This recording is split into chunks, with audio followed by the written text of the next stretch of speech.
ఆత్మలమైన మనం మళ్ళీ ఇది మర్చిపోకూడదు.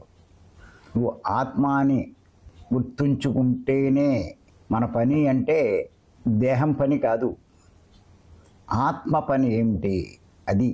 నువ్వు దేహం అనుకుంటే నీ పని పిల్లల్ని పెంచడం, పోషించడం, సంసారం బాగా చూసుకోవడం, ఇల్లు అది బాగా తుడుచుకోవడం, వంటలు వండడం ఆడవాళ్ళు, మగవాళ్ళు సంపాదించడం, ఇది మగవాళ్ళు ఇదే పని అనుకుంటున్నారు.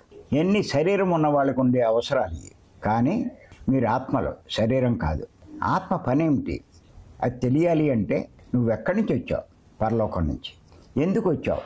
ఒక ప్రణాళిక పూర్తి చేసుకోవడానికి వచ్చావు. ఏంటి ఆ ప్రణాళిక?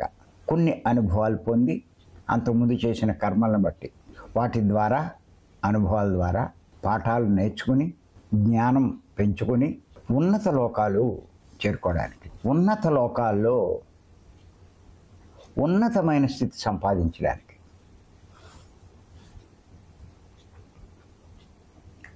అలా ఉన్నత లోకాలు, ఎంత ఉన్నతమైన లోకం సంపాదించుకోగలుగుతాడో వాళ్ళనే ఉత్తమ పురుషుడు అంటారు బుద్ధుడు. పండితుడు అంటారు శ్రీకృష్ణుల వారు.